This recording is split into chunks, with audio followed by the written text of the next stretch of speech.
The ordination of women seems to me to be a less and less of an issue in the Missouri Synod, as does homosexuality, which is pretty much a non-issue in the Missouri Synod. When I put out statements on homosexuality, the only people that complain are clergy who have been retired for some time. Virtually nobody else. The ordination of women, I don't believe has much traction at all.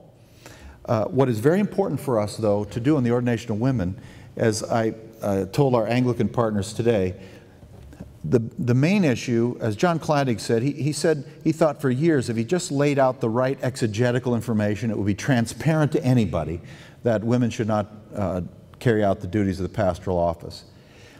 Then he became convinced that this was a deeply psychological issue. And lest I say too much more, I would just simply say this.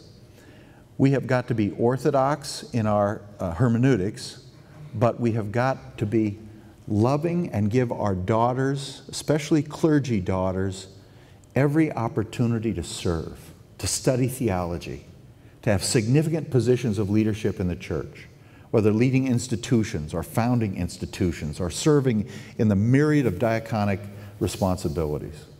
That is the best single antidote to the heresy of women's ordination. Giving women every God-pleasing opportunity to serve. And I've tried to model that in my own work. And thank God I've got these strong women all around me. Many times they're more orthodox than I am. The homosexuality issue is a huge challenge for us today. It is probably the greatest challenge. In Illinois, the gay advocacy group sent a planted couple to our LCMS agency, and after the Illinois State Legislature had passed a law and had been signed into law that any agency which receives state funding for adoption and foster care must certify and certify gay couples and place children in gay and lesbian homes, this planted couple went in and tested that with our agency. Unfortunately, our agency chose to capitulate rather than lose $15 million of funding, which it relied upon 2/3 of its budget or 3/4 of its budget to capitulate with the state. It's a tragedy. It's a denial of First Amendment rights, but it's just the tip of the iceberg. Once the gay community grabs hold of all adoption, and you notice this goes hand in hand with what you see on the television. You know, I've seen children I was watching a show with my son the other day, a gay couple with a child on television, very humorous couple and absolutely insidious. What they will go for next, of course, is the retirement facility, and there will be a day when in certain states, and probably eventually all states, but in certain states where church retirement facilities will have to house gay and lesbian couples or lose all state and or federal funding. That is a multi-billion-dollar industry. That's where it's going. What do we do in the meantime? Well, we're always a day late and a dollar short, and we're way late on this issue. I am sick and tired of being president of the Missouri Synod and doing this. I've only done it a couple times. Standing up and saying no to homosexuality while having nothing to offer. It just won't do. We have got to develop, whether it be with our Anglican friends or our Roman Catholic friends, we have got to develop and identify resources for families struggling with this issue. We've got to put up or shut up as far as I'm concerned.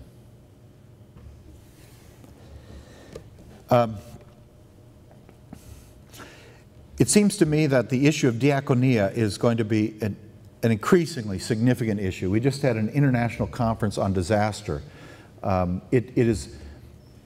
Internationally, it is vital. It's a great thing to be doing disaster work in the end times. You never run out of work.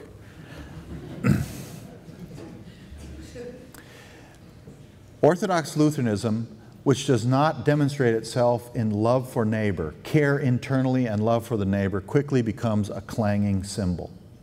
However, if we combine rigorous orthodoxy with rigorous care for people, real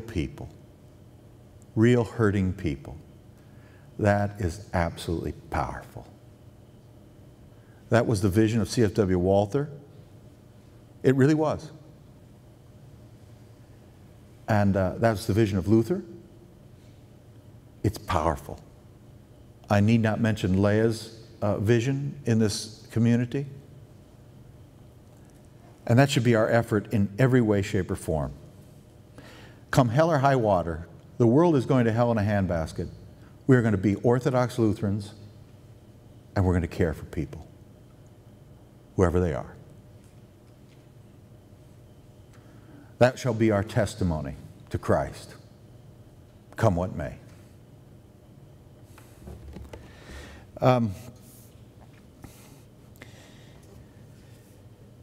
It is time for us really to work hard on the theology of mission. A large part of the church has excluded itself from mission. On the other hand, there's been a great endeavor, I think, on all sides of the church in mission, but we need to move forward in mission. Lutheran missions lead to Lutheran churches. Closely related to this, we must deal with the liturgical dissensus that exists between us. I have been criticized, and people say Harrison is against contemporary worship in toto. Well, that's what depends on what contemporary worship means. But here's the issue. If we no longer have a creed, if we're screwing around with the Lord's words, if we, the Church of Confession and Absolution, by the way, the first 10 years of existence of the Missouri Synod, the most hotly debated issue was confession and absolution, where the pastor's absolution was true or not, and they answered definitively, yes. If we, the Church of Confession and Absolution, don't even bother to use it, if we, the Church of Law and Gospel, don't know how to preach law and gospel, if you can't recognize what's going on as somehow connected to the broader Catholic Church and the Lutheran Church, then something needs to change. However, this crowd can criticize what's going on all we want. I would say this: how many of you have started a mission? It's time to plant. Let's do it. Yeah, you're going to fail. Some of us will fail. Let's do it. The opportunities are before us. I think the challenges before us are incredibly profound. It'll be interesting to see in the coming months and years whether it's just, everywhere I go, there's kind of a pensiveness. And I don't know, I can't discern whether it's sort of the economic/political circumstances now that has cast this pensive pall over the church, or if it's part of a long-term kind of downturn and deep concern that moves to the depth of all of our souls about the future of the church. I would just remind you, the Church of Jesus Christ has a future because Jesus has a future. So, repent. You're forgiven. And the sun will come up tomorrow. Let's rock and roll. We got nothing to lose. We got nothing to lose. Let's be who we are. And pray that the Lord will bless it. Thank you very much.